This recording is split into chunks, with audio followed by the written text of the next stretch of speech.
My next guest got a big fight coming up here against Edson Barboza in the main event of UFC Fight Night, October 14th. It's less than a month away to Sodiq Yusuff. Live from the gym right now. Sodiq, how are you, man? I can't complain, man. How are you doing?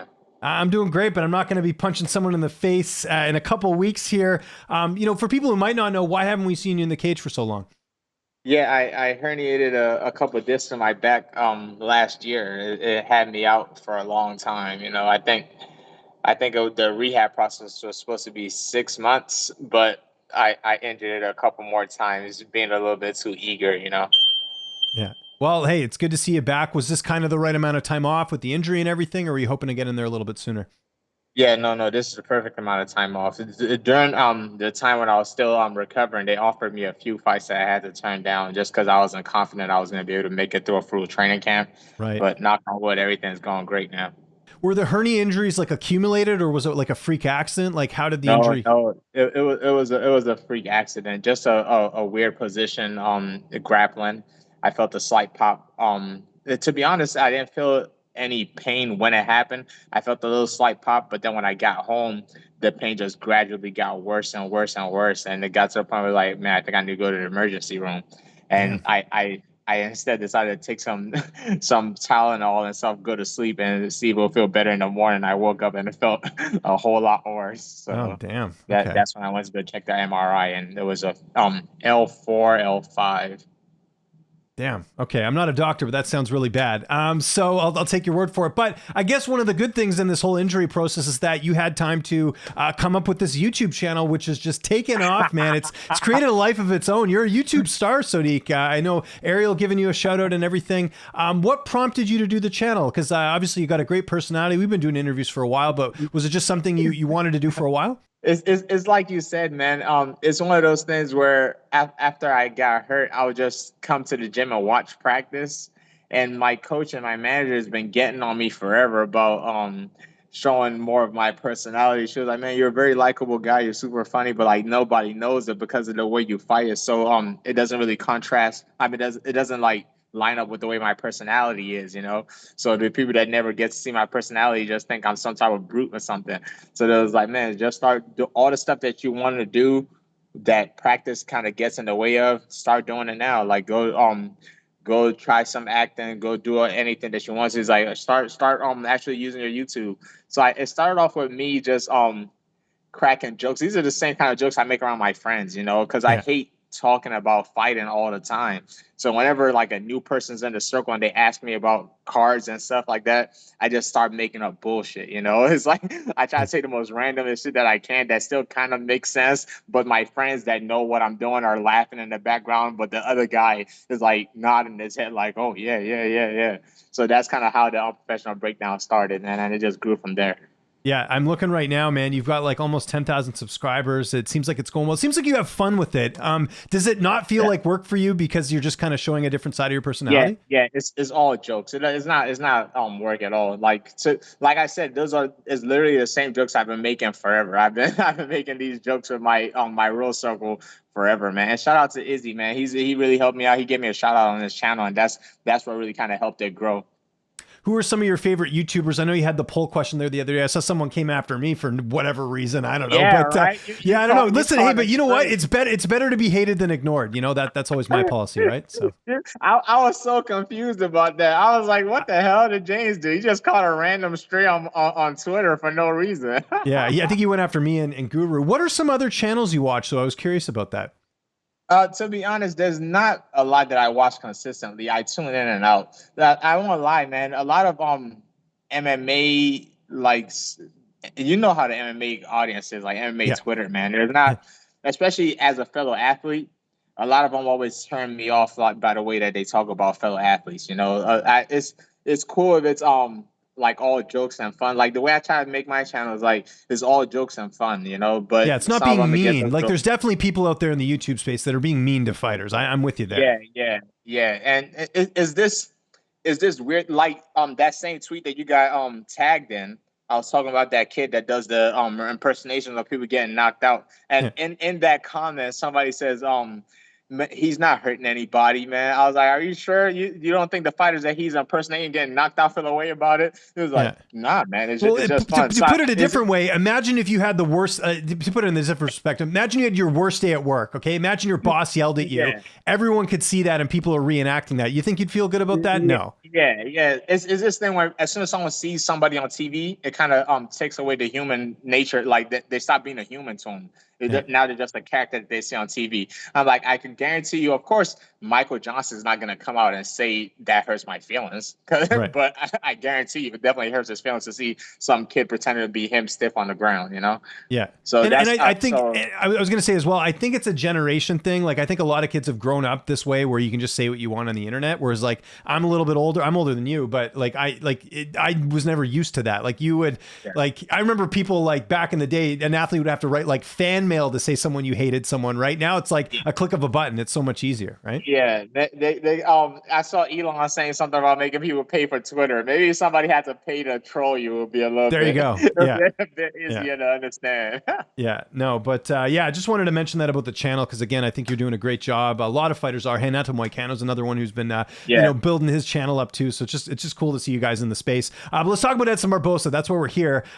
Big opportunity. Just how excited were you to get a chance to fight him? Because he's fought everyone, Sodiq, and like this is a name that if you get it on your resume, it really does stick with you. Just how excited were you to get this fight? Yeah, very, man. You know, I got offered Edson before in the past during Fight Island during the pandemic, but I Okay. couldn't go because I didn't have a passport. So it's one of those things where I kind of feel like it was a missed opportunity. But I'm glad it's able to circle back and then circle back on the main event at that. You know, so it's like it's one of those things like maybe just divine intervention or something. It was an even better opportunity for me. And when I was coming up, like when I first got to the UFC, a big thing that I always thought about was that, man, I was gonna get to fight some of the people that I looked up to. My second ever UFC fight, I fought Shayman Moraes, and Edson and Gaethje was the main event. And I ran Oh, into him cool. backstage. I was like, oh man, Edson, man, I'm such a big fan of you, blah blah blah. So it's really dope, man. It's one of those things like your idols become your rivals. So it's a great opportunity. And like you said, he's a great name. Getting Edson under my belt is gonna be a big notch for me. Certainly is. You're at the gym right now. How's camp going? Who have you mainly worked with? Who's helping you get ready for this fight? Yeah, my main training partner has been Keeman Diop. He's more of a kickboxer. He hasn't been in the MMA scene very much, but outside of that, it's still my same regular teammates, man. I don't really need much help with grappling when it comes to when it comes to finding training partners. But he's been a real good help to mimic Edson striking. And man, camp is going great, man. Like I said, knock on wood, I haven't had any problems at all with my back. That was the only thing that was really concerning me. Every day after practice, I do my rehab stuff, and everything's going great, man. I feel in great shape. Now just wait for the time to tick by. It's one of those things where when you start getting closer to the end of camp, everything's like such a blur, man. I thought I was fighting in 3 weeks. I'm actually Right. I'm fighting in 4 weeks. So I was Yeah. like, Yeah. You're so losing in track my of time. mind, Yeah. Yeah. yeah, I'm starting to lose track of time here. I was like, because I know is there's a fight this weekend, and then there's gonna be Dawson, and then there's gonna be me. But I forgot there's a week in Yeah. There's between no there. card next week. Yeah. So Yeah. There's a missing card next week. So that thought I literally just realized that this morning. So yeah. so as you see, camp is trying to get to that point where everything's such a grind right now. I'm just in the whirlwind. Yeah. How's the cut going? I know when you're off for a bit, it's sometimes harder to stay on the diet and keep the weight down. How's all that going ahead of the fight? It's going pretty good, man. I wish I could take I wish I could take more credit. I remember they used to tell me the older I get, the harder it's gonna be to maintain my weight. But Mhm. to be honest, I feel like I walk around lighter now than I did before. Oh, Before nice. I used to touch like 90 before. I would be like between 83, sometimes I'd be 86, sometimes I'd be 190. I haven't seen 80s in a long time. So I've actually been a lot smaller than I usually been. Your corner, will that change? How's that going to look going into the fight? Who's going to be in the cage with you? The only difference is Dorian Price. I've been working a lot with Dorian Price. We're about to train pretty soon right now. Okay. And if you know, you know, Dorian's an I know OG in the Dorian was Muay on The Thai. Ultimate Fighter. Yeah. So that's the biggest difference. I've been working with Dorian for about a year now. He showed up actually in the peak of my back injury. So a lot of times it was just me sitting on the side He's just seen you watching at your him. worst. Yeah. Yeah, yeah, work with other people, but we've been able to put in a lot of good work through the whole camp. Good. That's great. How's this fight playing out? I mean, it's going to be a banger. It's going to be a fight of the night. I think we Of all know that. course. How's this one unfolding? I need your unprofessional breakdown. Man, you know what's funny about that? Everybody's been asking for me to make an unprofessional breakdown, but I've been advised that it's in my best interest, joke or not, to stay far and far away from making an unprofessional breakdown about that fight. But I'll give my professional breakdown There we is go. that you already know the way we're both looking for a finish. It's a 25-minute fight, but I don't think either one of us is planning on it Yeah. making it that far, just because of the way we both fight. With it being 5 rounds, anything different with the conditioning? Obviously, this is a first for you, right? I don't think you've ever fought 5 rounds Yeah. before. Yeah, this is the first for me. So the conditioning, it changed as in like my bike rounds and stuff changed and how we schedule practice changed. But to be honest, it's one of those things. I'm confident I'm gonna be okay, but experience is everything. I got to get in there to feel it. You know me, I always keep it real. Yeah. I'll find out when I get there.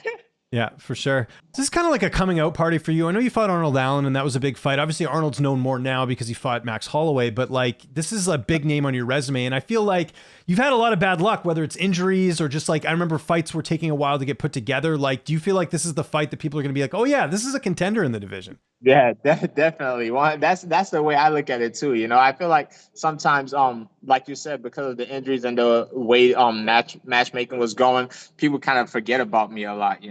And that's one of those things where every once in a while somebody will say something on Twitter like, "Oh shit, Sodiq Yusuff," Yeah. But like now we have a main event spot, that all eyes on me, and man, it's super cool, man. It's one of those things where it's like I wish I had a time machine and I could show my younger self this. This is kind of what I always dreamed of, and now it's happening. It is. And you have a couple fights left in your contract, or is this a new contract? Because it's a main event. I usually know it's kind of a big deal, right? No, no, this is it's not. This is the second to the last. So Oh, gotcha. Okay, I interesting. yeah, I doubt they're.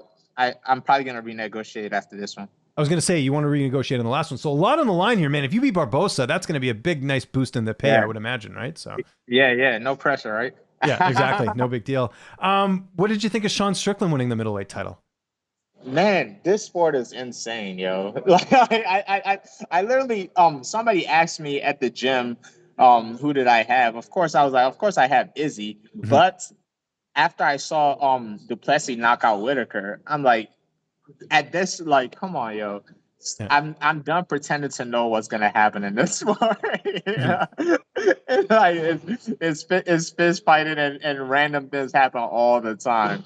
And how do you feel about them him getting a rematch? I don't think they should do it.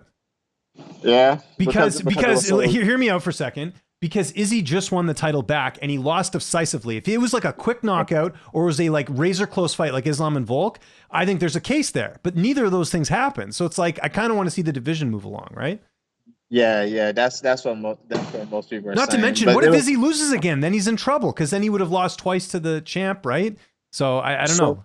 Yeah, so Sean should fight Drakus. I think that's what the I fans saw. want. Yeah. You know what's funny? Like maybe 6 months ago, somebody posted a picture on Twitter, and it was O'Malley, Sean Strickland, and I forgot who the third person was. And it Probably was Colby like all these. Covington, right? Because that's what they're saying. Could you Yes, and imagine if Kobe all three of them were Covington. Yes, champions? and Kobe Covington. Yeah. Yeah. That'd be nuts. It's looking like it's about to play out that way.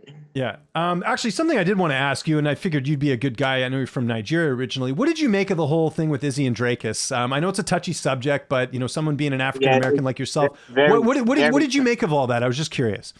very touchy. Of course, I didn't like it at all. I'm Yeah. also an immigrant. Mhm. And a lot of us left our country because it's kind of we needed better opportunity elsewhere. So Mhm. whenever you hear somebody talking like that to people that actually leave their, like, to be honest, Nigeria was kind of decimated by colonization. So Mhm. hearing somebody talk about from South Africa talk about that, where it's very, very tricky. It's Yeah. very, very tricky. I don't think there's anybody that would be okay with that. This somebody asked me would it have been okay if Francis said something like that. Like, no, but I know somebody like Francis wouldn't, because Right. his country is in a similar position that we are. So you got to ask yourself, if you're in his position, why do you think you're able to thrive in your country when the rest of us aren't? You know, why that's how you get your answer. Yeah. But No. I think he's in a better place now where he hasn't mentioned that in a while. And to be honest, his first ever fight, I watched it with a bunch of Africans, you know, because there was a South African guy about to fight, so we was rooting for him until he got on the mic, and then it was Right. like Yeah. a bunch of immigrants watching get on the mic. It's just one of those things that hurt your feelings. I'm kind of I went on a tirade about it on Twitter too, but I'm kind of over it. I think he also has gotten to the point where he realizes how that comes off, because I don't think he kind of stayed away from the last fight. And when you watch his interviews, he doesn't seem like a bad person. I Yeah. think those comments are just misguided. One of his teammates got in my DM, and What happened there? man, this I don't know. This guy was convinced that I was some privileged American that Oh don't no. understand the struggles of Africa. I was like, all right, I don't think this guy knows what he's talking about. So you just gotta let it ride. But Yeah. hopefully that teammate doesn't represent how him and his teams are. It might just be a random one-off weirdo. But yeah, it was given real colonization vibes, you know. Yeah. That's So not we'll good. just leave it at that. Okay, we're gonna end on a good note. I know you got to get back to practice. What's downtime looking like during camp? Are you getting? I know you're doing the YouTube stuff. Is that pretty much taking up all your time, or what are you getting up to? Well, yeah. To be honest, I had to tell the YouTube guys, I had to take time off of it because, as you said, camp is starting to rile up. But I left them on a good note. I feel like the last video I made was probably my best one yet, you know. So Yeah. I'll get back to it as soon as the fight is over. Right now, I need to maximize my rest time. You know, you saw how hard it was for me to actually give you give you a concrete It's all time on good when though. to get No, this no, but done. hey, it worked out. It worked out, man, and I appreciate it. And I know how busy you guys are. That's why I try and be as flexible as I can. So I get it, man. It's all good. We're on the same team now, right? Because we're YouTubers to a certain degree. Yeah, So and the Twitter sphere has combined us together as fellow haters. So yeah, exactly. Yeah, there you go. Yeah, you can't win though. That's the thing. Listen, I'll always maintain this though. It's better to be hated than ignored. Being ignored is the worst thing ever. Being hated, yeah, there's all types of reasons why people make you into whatever enemy they want you to be in your head, right? So it's just the way it is. But again, appreciate this a lot, man. I know you got to get back. Anything you want to plug before we get out of here? Any sponsors, social media, anything? I'll give you the last man, word. everything on social media is super Sadiq Yusuff. And like you said, the biggest thing, to be honest, now is to just get people to my YouTube channel, because I've been trying to grow it while I was off with injury.